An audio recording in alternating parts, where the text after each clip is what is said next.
But instead of you being a part of the solution, you part of the about his life. Now there are some things that happen in David's life. Some mess of his flock. The next king of the children of Israel. He wasn't messing with nobody. But you know, sometimes the mess start right in your family. They found out that David was getting ready to be elevated. Talking about it. He show up. Hating on him. He shows up to where they getting ready to fight the giant. And somebody murmured, what this little runt gonna do?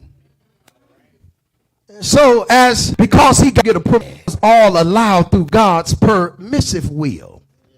As a result, they ended up getting Saul anyway as king later on, as he was getting ready to, all because God said, you ain't one no more. It's time for us to get the king that I wanted to be in this position. The people were messy. That was God's permissive will.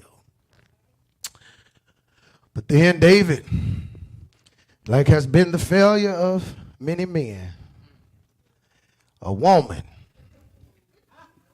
I mean, come on, y'all. I mean, he made the choice. But I need y'all to know it takes two to tango. I'm dancing by myself if I ain't got a partner. And so David engaged.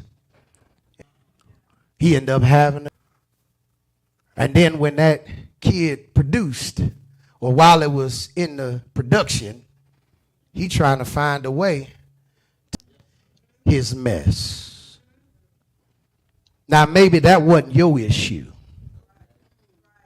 but I know David ain't the only one that found himself in a situation where they done made a mess, and then you find yourself trying to cover up your mess.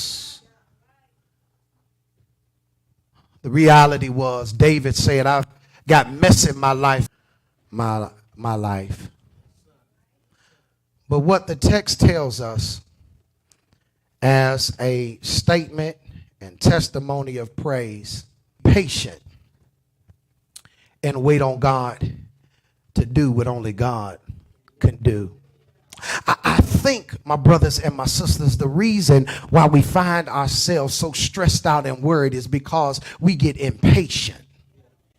You've been praying to God for a while to help get you out of some situation. Anybody ever been in a messy situation and it almost felt like God had left you? But I'm telling you today, don't you get discouraged. You keep trusting and believing that God, if you took it to God, know that he is able to do it. You just got to be patient. David said, I patiently waited on the Lord. And because I waited, something happened. He inclined his ear. What that means is he brought his ear close to my situation. And because he heard me, David said, I wanted him to hear me. I cried. There's been some situations in my life that has brought me to tears. But I ain't ashamed to cry to God because I needed God to hear that I was sincere, that I was in a mess and I needed him to clean it up. See, all the perfect people, y'all quiet right now because y'all ain't never been in no mess. You ain't never been a part of no mess. But those of us who know what mess look like in your life know what it's like to cry to God. But I want to encourage you today, if you are still waiting on God, don't you give up yet. Be patient. God hears his children's cry. Only a mama understand how to hear your babies when they cry. My ears must be getting bad because I'm usually pretty good in my ears. But last night, I said, no, I didn't hear Eli. That's here. He said, no, I heard Eli. I said, they ain't here. She got up off the couch. We was watching a movie. She went in that back room. And she said, I told you, I heard my grandson's voice. See, the world won't hear you cry. But because you belong to God, he'll incline his ear to you. Bible says he will bring his ear close to you. There are 3 observations, and I'm going to sit down.